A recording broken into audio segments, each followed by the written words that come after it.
Bonjour et bienvenue dans le Héros du Wargame, le JT de la chaîne 40 000 Wargamers, en partenariat avec Planet Wargame.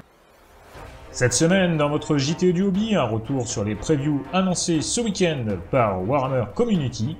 Il y en aura pour tout le monde avec du Warhammer 40 000, du Necromunda, les Terres du Milieu, Age of Sigmar et Underworld. Il y a de quoi faire, alors commençons. De la rouille à la rouille, en route pour le secteur Sharadon, où Typhus, le fils capricieux de Mortarion, favori de Nurgle, cherche à exploiter les failles d'un Imperium affaibli et à revendiquer le monde forge de Metallica. Face à lui se dressent les forces du Mechanicus. C'est ainsi que nous est présenté le livre 1 de la campagne Sharadon.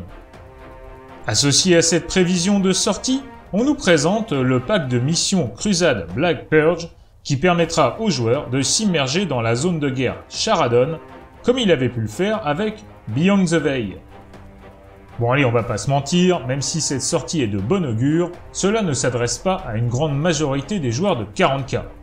Par contre, l'annonce de la sortie du Codex Drukhari pour le tout début de l'année 2021, ça, c'est une bombe. Plus rapide et plus meurtrier que jamais, les fils de Comorag arrivent vite en ce début de V9. On nous annonce ici un codex remanié en profondeur avec de nouveaux systèmes de jeu et une armée encore plus chirurgicale. Janvier nous promet aussi la sortie attendue du supplément codex d'Archangel.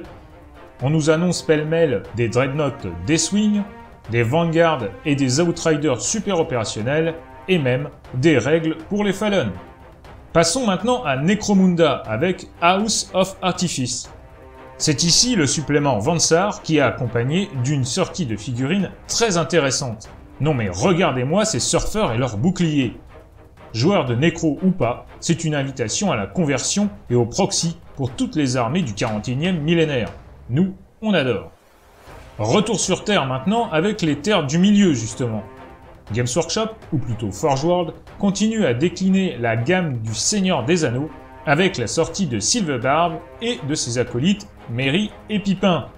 Le tout reforgé en plastique pour le plus grand bonheur des fans, de quoi refaire la trilogie sur la table du salon. A noter que ce Silverbarb pourrait remplacer aisément un Nomarbe de Blood Bowl qui, lui, n'est pas fou. Warhammer Underworld maintenant avec une nouvelle bande du chaos pour Direshise. Absolument somptueux. À la fois moderne et sacrément old school, cette annonce nous ramène aux plus belles heures des sorties chaos de Warhammer Battle. Là encore, qu'on soit joueur Underworld ou pas, ces figurines nous font gravement de l'œil. Vous me trouvez excessif? Alors prenons ensemble le chemin de l'excès avec Age of Sigmar. Sigvald est de retour, et ça, si c'est pas une bonne vieille piqûre de rappel du monde qui fut, on a l'impression que Games Workshop court après son passé, comme Fiat après sa 500. Bon, si c'est pour nous sortir des figurines de cette qualité, on ne dit pas non, et même on en redemande, faibles que nous sommes. Surtout que Sigvald est accompagné d'une série de figurines de Slaanesh complètement dingues.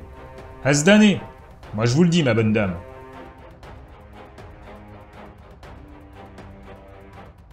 Voilà, notre JT du Wargame est maintenant terminé. Merci de l'avoir suivi. Si vous voulez soutenir la chaîne, n'oubliez pas de mettre un petit pouce bleu, de vous abonner à la chaîne, et vous pouvez même la rejoindre sur Facebook. Vous pouvez aussi désormais nous soutenir par Tipeee, avec un petit don. Les liens sont dans la description. De fait, on se retrouve très bientôt, et en attendant, n'oubliez pas, sans maîtrise, la chagate n'est rien.